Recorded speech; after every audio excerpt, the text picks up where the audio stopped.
गीताला म्युच्युअल फंडमध्ये गुंतवणूक करायची आहे। तिची मैत्रीण अरुणा अनेक वर्षापासून म्युच्युअल फंडमध्ये गुंतवणूक करते।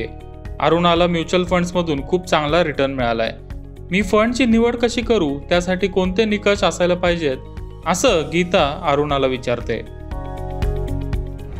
सध्या भारतात म्युच्युअल फंड्समध्ये साधारण 7.64 कोटी SIP अकाउंट्स आहेत।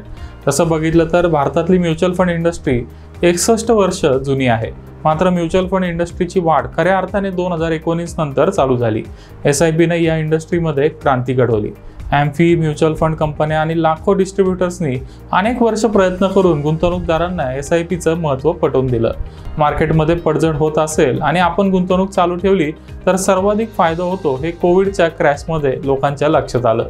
सध्या भारतात दर महिन्याला 17,500 कोटींच्या SIP चालू आहेत, तर AUMचा आकडा 50 लाख कोटींच्या वर गेलाय। म्युच्युअल फंड इंडस्ट्रीची वाढ अतिशय झपाट्याने झाली आहे। मात्र यामुळे नवीन गुंतवणूकदारांच्या अडचणींमध्ये वाढ झाली आहे। इंडस्ट्रीची वाढ झाल्यामुळे अनेक नवीन कंपन्यांनी या सेगमेंटमध्ये एंट्री केली आहे, तर दुसऱ्या बाजूला जुन्या कंपन्यांनी अनेक नवीन फंड लॉन्च केलेत। सध्या भारतात 1300 पेक्षा जास्त open ended mutual fund schemes आहेत। अनेक कॅटेगरी आणि सब कॅटेगरी आहेत। प्रत्येक फंडमध्ये असणारी जोखीम आणि रिटर्न वेगवेगळा आहे। तसेच एका कॅटेगरीमध्ये अनेक फंड आहेत आणि प्रत्येक फंड हाऊस आणि फंड मॅनेजरची स्ट्रॅटेजी वेगळी असते। मग अशा परिस्थितीत गुंतवणूकदारांच्या मनात गोंधळ निर्माण होतो। बरेच गुंतवणूकदार गुगलवर टॉप 5 फंड्स इन इंडिया किंवा बेस्ट फंड्स फॉर SIP असं सर्च करून गुंतवणूक करतात। पण म्युच्युअल फंडमध्ये गुंतवणूक करणं एवढं सोपं असतं तर सगळेच गुंतवणूकदार श्रीमंत झाले असते। गुगल किंवा ऑनलाईन ॲप्सवर बेस्ट परफॉर्मिंग फंड दिसतात, पण तो पास्ट परफॉर्मन्स असतो। एखाद्या फंडने मागच्या काही वर्षात चांगला रिटर्न दिलाय म्हणजे तोच फंड पुन्हा चांगला रिटर्न देईल ह्याची काहीच गॅरंटी नसते। या वर्षीचा बेस्ट फंड पुढच्या 3 ते 5 वर्षात खराब कामगिरी करतो, असा अनुभव अनेक गुंतवणूकदारांना आला असेल। कदाचित तुम्हाला देखील असा अनुभव आला असेल। मग अशा परिस्थितीत फंडची तुलना कशी करायची आणि गुंतवणुकीसाठी चांगले 5 किंवा 7 फंड कसे निवडायचे ते आता जाणून घेऊया। आपण आता चांगल्या फंडची निवड कशी करायची ते जाणून घेऊया। फंडची निवड करताना आपल्याला सगळ्यात आधी फंड हाऊसची निवड करावी लागते। म्हणजेच आपल्याला SBI, ICICI, HDFC, Kotak, Bajaj, quant, Zerodha किंवा पराग पारिक यासारख्या कोणत्या AMCच्या फंडमध्ये गुंतवणूक करायची आहे ते ठरवावं लागतं। भारतातल्या म्युच्युअल फंड कंपन्यांचा आकडा आता 45च्या वर गेलाय। प्रत्येक AMCची एक इन्व्हेस्टमेंट फिलॉसॉफी असते, त्याची आपल्याला सर्वात आधी सविस्तर माहिती घ्यावी लागेल।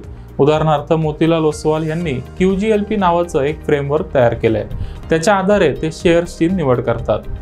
त्याच प्रकारे पराग पारिक फंड व्हॅल्यू इन्व्हेस्टिंग करून चांगला रिटर्न मिळवण्याचा प्रयत्न करतो।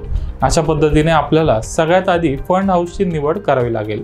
सुरुवातीला आपल्याला यातलं जास्त कळत नसेल तर आपण सर्वात मोठ्या 5 AMC म्हणजे SBI, कोटक, HDFC, ICICI आणि आदित्य बिर्ला अशा 5 AMCची निवड करू शकतो। फंड हाऊसची निवड केल्यावर कॅटेगरी आणि सब कॅटेगरीची निवड कशी करायची ते आता जाणून घेऊया। म्युच्युअल फंडमध्ये 3 प्रमुख कॅटेगरी आहेत। यामध्ये इक्विटीमध्ये सर्वाधिक रिटर्न मिळतो आणि यातच सर्वाधिक जोखीम आहे। त्यामुळे इक्विटीमध्ये कधी गुंतवणूक करायची आणि कधी गुंतवणूक करायची नाही ते समजून घेणं अतिशय महत्त्वाचं आहे। यासाठी आपण एक थंब रूल जाणून घेऊया।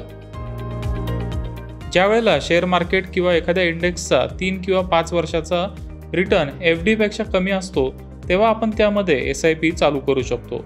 उदाहरणार्थ जानेवारी 2018 ते डिसेंबर 2021 या 3 वर्षात निफ्टीने FD पेक्षा कमी रिटर्न दिला।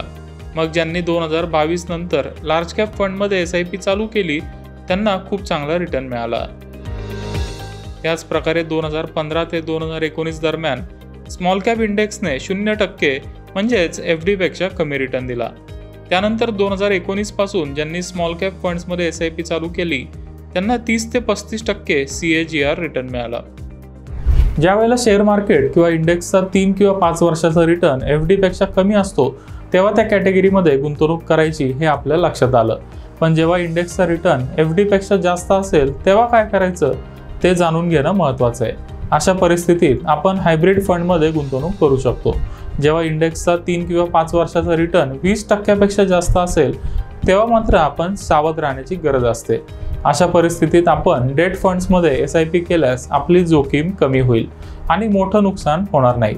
उदाहरणार्थ 2007 मध्ये इंडेक्सचा 3 वर्षाचा वार्षिक रिटर्न 50% जास्त होता.